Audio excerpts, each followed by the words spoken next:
बच्चों नमस्कार, सुबह की नमस्कार सबको। आज हम लॉकडाउन की छुट्टियों के बाद या लॉकडाउन के दौरान जो 55-56 दिन की छुट्टियां हुई उनके बाद आज दोबारा से आपके साथ ऑनलाइन टीचिंग करने जा रहे हैं। जैसे हम पहले पढ़ रहे थे, जो हमारा टॉपिक था वो था मांग की लोच। हमारा जो टॉपिक था वो मांग की लोच। तो मैंने आपको इसके बारे में बताया, मांग की लोच परिभाषा मैंने आपको दी। आज हम इससे रिलेटेड पढ़ने जा रहे हैं मांग की लोच को मापने की विधि। ये भी हमने पहले पढ़ लिया, मांग की लोच को मापने की आपने पहले पढ़ लिया कि 3 विधियाँ हैं। एक विधि जो मैंने आपको करा दी है कुल व्यय विधि, दूसरी विधि थी अनुपातिक या प्रतिशत विधि और ज्यामिति विधि। तो जो मांग की लोच को मापने की कुल व्यय विधि थी उसको हमने आपके साथ पहले डिस्कस कर लिया था। पहले आपके साथ उसको कर लिया। ये जो विधियाँ हैं बहुत ज़्यादा इम्पॉर्टेंट है। मांग की लोच को मापने की जो तीनों विधियाँ हैं ये तीनों इम्पॉर्टेंट है। तो आज हम मांग की लोच को मापने की जो दूसरी विधि थी वो थी प्रतिशत विधि, अनुपातिक ये प्रतिशत विधि। मांग की लोच को मापने की विधि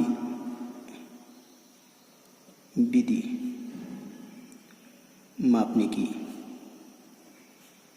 विधि। मांग की लोच को मापने की जो दूसरी विधि है वो है प्रतिशत विधि मापने की विधि। नंबर 1 थी वो हमने आपके साथ कुल व्यय विधि।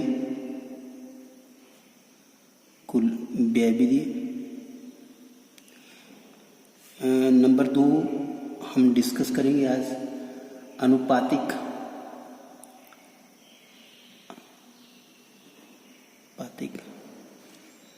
प्रतिशत विधि। प्रतिशत अनुपातिक या प्रतिशत, या लिखेंगे या प्रतिशत विधि, अनुपातिक या प्रतिशत विधि। नंबर जो 3 है, हम नंबर 2 विधि को डिस्कस करेंगे। जो नंबर 3 है उसको भी देख लिए, ज्यामितीय विधि, ज्यामितीय विधि जिसको बोलेंगे।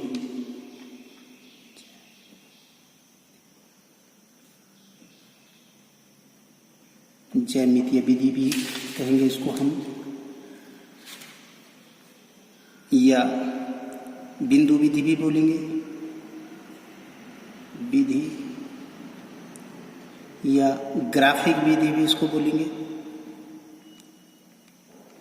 ग्राफिक विधि। आज जो हम डिस्कस करने जा रहे हैं आपके साथ, जो डिस्कस करेंगे वो है हमारी अनुपातिक विधि या प्रतिशत विधि। आज जो डिस्कस करेंगे वो है प्रतिशत विधि। मैं यहाँ लिख रहा हूँ प्रतिशत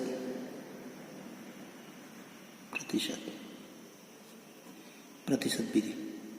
अब प्रतिशत विधि क्या है? मांग की लोच को मापने की जो दूसरी विधि है उसको हम प्रतिशत विधि कहते हैं। मांग की लोच को जो मापने की दूसरी विधि है उसको प्रतिशत विधि या अनुपातिक विधि कहते हैं। इस विधि में सबसे पहले इस विधि का जो खोज की वो डॉक्टर मार्शल जी थे, उन्होंने इसकी खोज की। मांग की लोच को मापने की, मांग की लोच को का अनुमान लगाने के लिए मांग की लोच में होने वाले प्रतिशत परिवर्तन तथा कीमत में होने वाले प्रतिशत परिवर्तन के अनुपात को प्रतिशत विधि कहा जाता है। मैं दोबारा से बताऊं आपको, जो मांग की लोच की मापने की जो दूसरी विधि है उसको प्रतिशत विधि कहते हैं। इसकी सबसे पहले डॉक्टर मार्शल ने इसकी खोज की थी। मांग की लोच का अनुमान लगाने के लिए मांग में होने वाले प्रतिशत परिवर्तन तथा कीमत में होने वाले प्रतिशत परिवर्तन के अनुपात को, या आप ऐसा भी बोल सकते हैं, मांग की लोच को का अनुमान लगाने के लिए मांग में होने वाले प्रतिशत परिवर्तन को कीमत में होने वाले प्रतिशत परिवर्तन से भाग दिया जाता है, या एक दूसरे का अनुपात। आप ऐसे भी लिख सकते हैं, मांग की लोच को मापने अनुमान लगाने के लिए मांग की लोच में होने वाले प्रतिशत परिवर्तन से कीमत की में होने वाले प्रतिशत परिवर्तन से भाग दिया जाता है। इसे आप प्रतिशत विधि कहते हैं, इसको आप प्रतिशत विधि कहते हैं। अब प्रतिशत विधि कहते हैं, इसको हम आगे हल करेंगे। प्रतिशत विधि, इसको ईडी से अंकित किया जाता है, ईडी से अंकित किया जाता है। ईडी कहते हैं मांग की लोच को, ईडी किसे कहते हैं, मांग की लोच को। इलास्टिसिटी ऑफ डिमांड भी बोलते हैं अंग्रेजी में इसको। ये आपके पास माइनस मांग में प्रतिशत परिवर्तन, यहाँ लिखूंगा मांग में प्रतिशत परिवर्तन,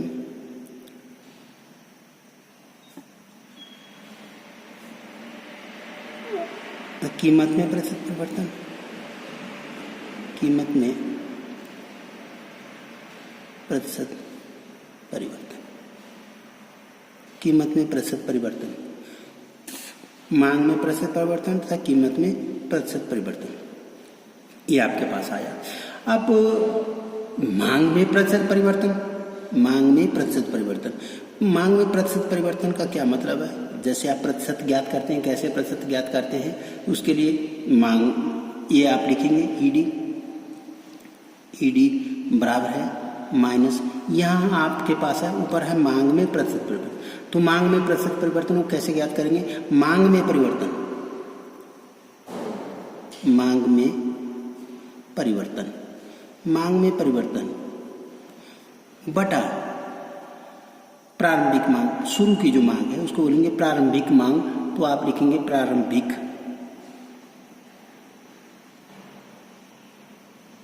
प्रारंभिक मांग।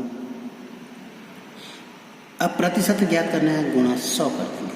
वैसे भी आप ज्ञात करते हैं, जैसे आपने प्रतिशत ज्ञात करना है, जैसे आपने कितने अंक लिए, कितने में से लिए, गुणा 100, उस प्रकार का ही ये मांग में प्रतिशत परिवर्तन। तो ये आपके पास आ गया मांग में प्रतिशत परिवर्तन, तो ये आप देखेंगे।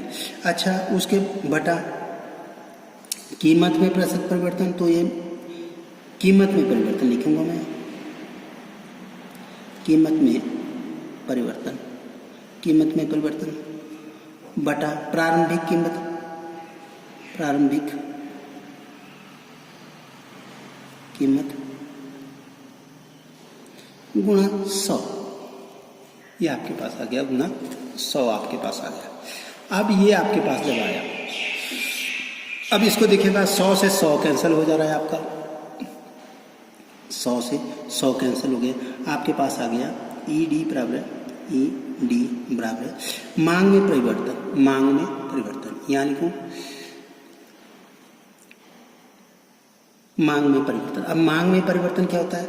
मांग में परिवर्तन होता है Q1 माइनस Q, मांग में परिवर्तन Q1 माइनस Q, प्रारंभिक मांग, ये प्रारंभिक मांग हो गया Q, गुणा हो गया 100। अब उसके बाद इसके बटा माइनस होगा यहाँ पे, इसके बटा P प्रारंभिक कीमत में परिवर्तन, कीमत में परिवर्तन Q1 minus P1 minus P बटा P गुणा 100। ये 100 ये आपके ऊपर कैंसिल करना था, ऊपर कैंसिल कर दे, ये यहाँ कैंसिल कर दिए, ये आपके पास आ गया। इसको बराबर करके मैं दोबारा लिखता हूँ Q1 माइनस Q, ये होता है delta Q, Q1 minus Q क्या होता है? डेल्टा Q, डेल्टा Q बटा Q। अच्छा, को भाग देना है P1 माइनस P, ये हो गया डेल्टा P बटा P, डेल्टा P बटा P। अब उसके बाद देखिएगा ये आपके पास आ गया बराबर है करके ई डी बराबर है, ये आपके पास हो गया माइनस डेल्टा Q बटा Q। को भाग देना है, भाग को हम गुणा में बदल देंगे, गुणा में बदल देंगे, रकम को उल्टी कर देंगे, P ऊपर चल जाएगा, नीचे डेल्टा P बच जाएगा। तो ये आपके पास आ गया। अब इसको बराबर करके लिखें, बराबर करके यहाँ लिख रहा हूँ माइनस P बटा Q, देखिएगा P बटा Q गुणा डेल्टा Q बटा डेल्टा पी, ये आपके पास माइनस था, ये आपके पास आ गया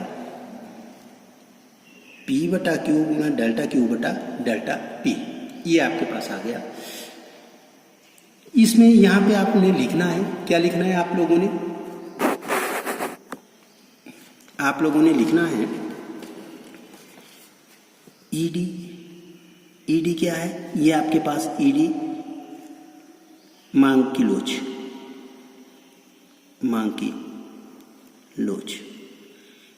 पी क्या है? पी है प्रारंभिक कीमत, मैं सीधा कीमत लिख रहा हूं, आप लिखेंगे प्रारंभिक कीमत। क्यू क्या है? क्यू आपके पास मांग हो गया, क्वांटिटी जिसको बोलेंगे, ये हो गया क्यू मांग। और फिर आपके पास यहाँ पे P1 भी आया, P1 आया। P1 क्या आया? कीमत में परिवर्तन, कीमत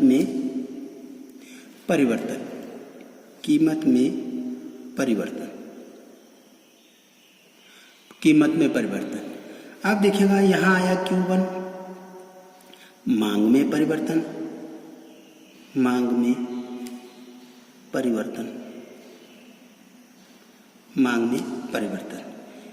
ये आपके पास आया। P1 भी आ गया, कीमत P1 आया कीमत में परिवर्तन, Q आया मांग, Q1 आया मांग में परिवर्तन।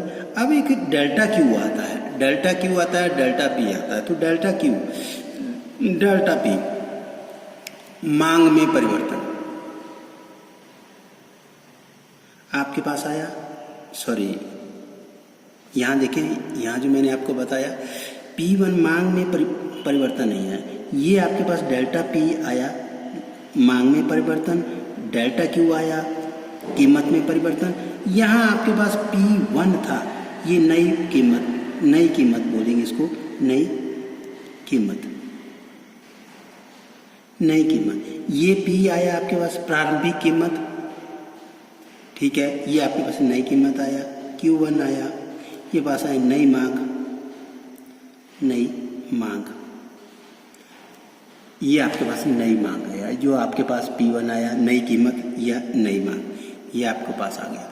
तो ये आपके पास था मांग की लोच को मापने की प्रतिशत विधि। ये इंपॉर्टेंट प्रश्न है, ये आपको एग्जाम में आ सकता है कि मांग की लोच को मापने की प्रतिशत विधि का वर्णन करें। तो ये प्रतिशत विधि हो गया। इसके साथ हम कर रहे हैं जो नेक्स्ट विधि है, मांग की लोच को मापने की जो तीसरी विधि है, उसके बारे में डिस्कस करेंगे। तो देखें, मांग की लोच को मापने की जो तीसरी विधि है उसको हम देखेंगे। आपको पता होना चाहिए, उसको ज्यामिति विधि भी बोलते हैं। मांग की ज्यामितीय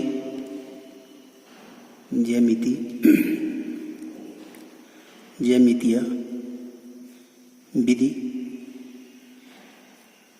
या बिंदु विधि या ग्राफिक विधि,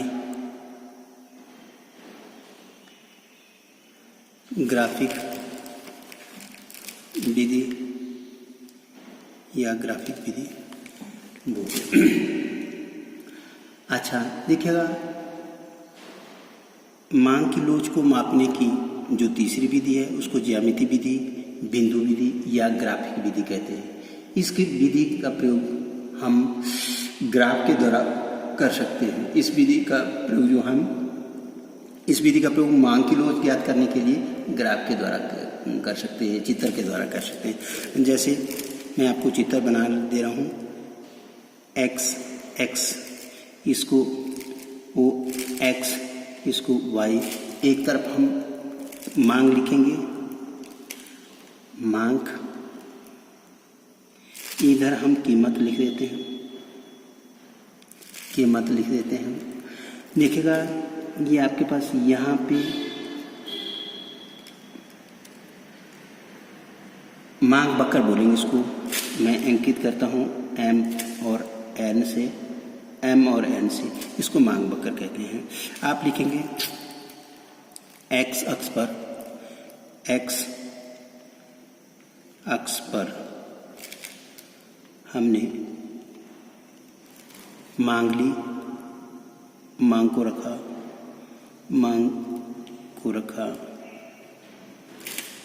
वाई अक्ष पर हमने कीमत को रखा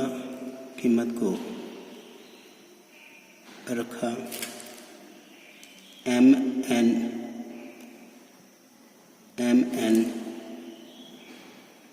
मांग वक्र है, एम एन जो है वो क्या है, वो मांग वक्र है। एम एन जो है वो मांग वक्र है। अब एम एन हो गया मांग वक्र, मांग वक्र हो गया। अब देखिएगा इस पे आप क्या करेंगे, मांग वक्र को इस बिंदु पे आप इस चित्र में एम एन जो है एक सीधी रेखा दिखाई दे रही है जो कि एक मांग वक्र है। ये रेखा किसी बिंदु की मांग की लोच ज्ञात कर सकती है। उस बिंदु से रेखा के नीचे हिस्से को उस बिंदु से ऊपर, नीचे वाले हिस्से को ऊपर वाले हिस्से से भाग देकर मांग की लोच प्राप्त हो सकती है। जैसे आप देखेंगे यहाँ पे कोई बिंदु ले लेता हूँ मैं, यहाँ पे बिंदु ले लिया, इस बिंदु का नाम मैंने पी रख दिया, पी एन। मांग की लोच जब ज्ञात करेंगे तो मैं ऐसे लिखूंगा, मांग की लोच।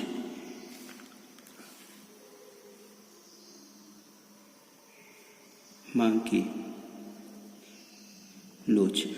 की लोच ज्ञात करने के लिए, मांग की लोच ज्ञात करने के लिए देखिएगा आपके पास जो P बिंदु है इसकी आपने लोच ज्ञात करनी है। मांग की लोच P बिंदु की लोच ज्ञात करनी है। P बिंदु की लोच कैसे ज्ञात करेंगे, देखिएगा PN नीचे वाला भाग ऊपर वाला, नीचे वाला भाग ऊपर वाला, नीचे वाला हिस्सा PN भाग PM, PN भाग PM, ये आप मांग की लोच ज्ञात कर सकते हैं। मांग की लोच, अब जब मांग की लोच आपके पास, ये आपके पास आ गई मांग की लोच जब आपने ज्ञात करनी है, ये आपके पास P बिंदु की लोच ज्ञात करनी है आपने, तो ये नीचे वाला हिस्सा बटा ऊपर वाला हिस्सा, तब आप मांग की लोच ज्ञात कर सकते हैं। अच्छा, मांग की लोच ज्ञात करने के लिए निम्न बिंदुओं का, जो बिंदु दिए हैं उनके द्वारा मांग की लोच ज्ञात की जा सकती है। जैसे ये आपके पास वही है, मैं यहाँ लिख देता हूँ नीचे वाला हिस्सा, ये लोअर, जिसको लोअर सेगमेंट बोलते हैं, लोअर सेगमेंट, ये अपर सेगमेंट हुआ, अपर सेगमेंट, लोअर सेगमेंट बटा अपर सेगमेंट हो गया। अब ये आपके पास आ गया, ये आपके पास एक्स अक्ष आया, एक्स अक्ष है, ये आपके पास वाई अक्ष आया। इधर आपने कीमत ली, इधर आपने मांग ले ली,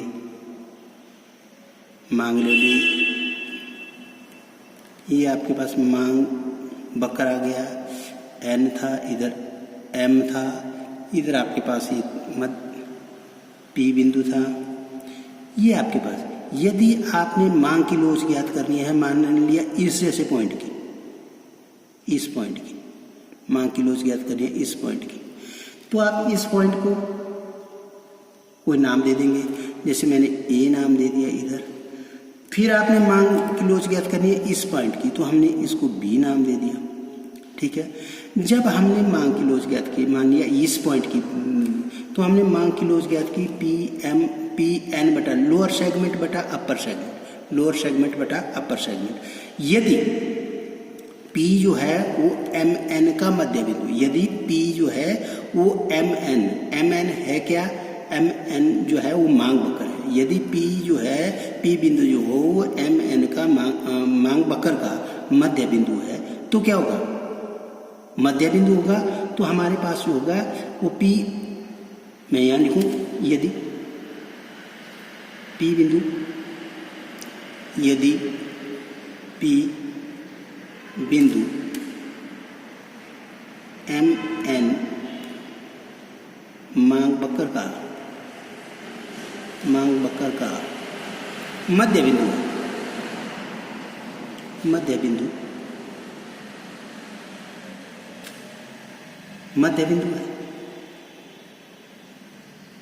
बिंदु है। अगर मध्य बिंदु है तो मांग की इकाई लोच, मध्य बिंदु है तो क्या होगा, मध्य बिंदु है तो क्या होगा, पी एन किसके बराबर होगा, पी एन होगा पी एम के बराबर।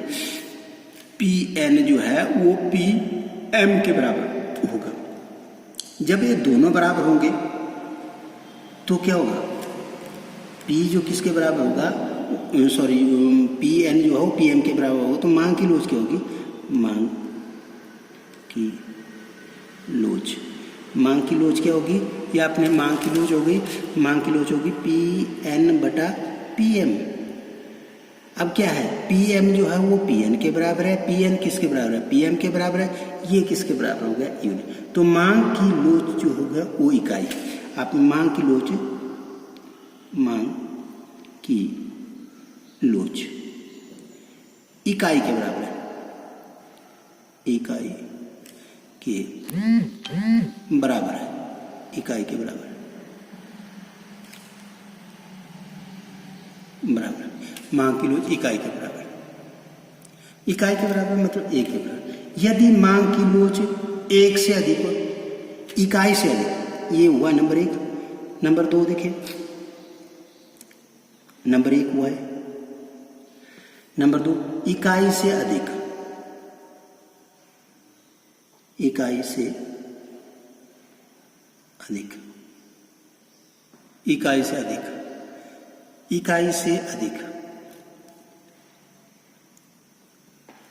इकाई से अधिक। यदि ए बिंदु जो है, ए बिंदु, यदि ए बिंदु की हमने मांग की लोच ज्ञात करनी, ए बिंदु की क्या करनी है, मांग की लोच। ए बिंदु की मांग की लोच ज्ञात करनी है तो हम क्या करेंगे, यदि हमने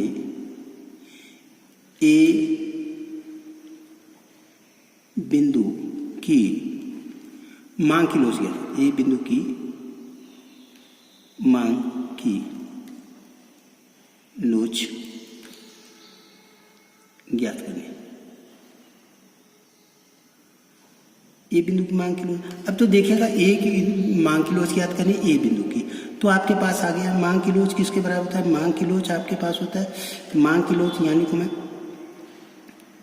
मांग की लोच, मांग की लोच ये आपके पास ज्ञात करनी है, ए बिंदु की ज्ञात करनी है, तो ए एन बटा ए एम। अब ए एन जो है वो अधिक है, ए एन क्या है, अधिक है ए एम से। देखिएगा ए एन क्या है, अधिक है, देखिए तीसरा भाग है, ये चौथा भाग है, तो ए एन अधिक है, इसलिए ए एन बटा ए एम, ये क्या हो जाएगा, ये बड़ा हो जाएगा, बड़ा हो जाएगा किससे, एक से, एक से बड़ा हो जाएगा, एक से बड़ा हो जाएगा। अच्छा नंबर 3 देखेंगे, इकाई से कम, इकाई से कम, इकाई से कम। यदि हमने देखिएगा इकाई से कम की बात आती है, ये आ रहा है आपके पास बी बिंदु, ये आ रहा है आपके पास बी बिंदु। यदि हमने मांग की लोच बी बिंदु की ज्ञात करनी है, बी बिंदु की मांग की लोच ज्ञात करनी है, यदि हमने बी बिंदु की मांग की लोच ज्ञात करनी, मांग की लोच ज्ञात करनी है, ज्ञात करनी, बी बिंदु की मांग की लोच ज्ञात करनी है, बी बिंदु की मांग की लोच, तो मांग की लोच क्या होगी, मांग की लोच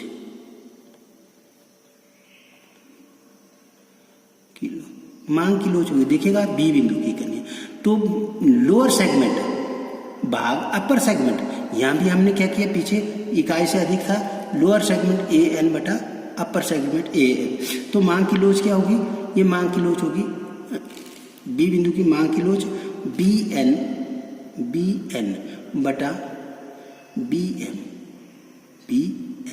अब देखिएगा बी एन जो है वो तीसरा हिस्सा है, मतलब पहला एक हिस्सा है, एक हिस्सा है, और बी एम जो है वो 3 हिस्से है, तो ये छोटा भाग बड़ा, छोटा हिस्सा भाग बड़ा, ऊपर क्या था बड़ा हिस्सा भाग छोटा हिस्सा, तो वो 1 से क्या था, बड़ा आएगा।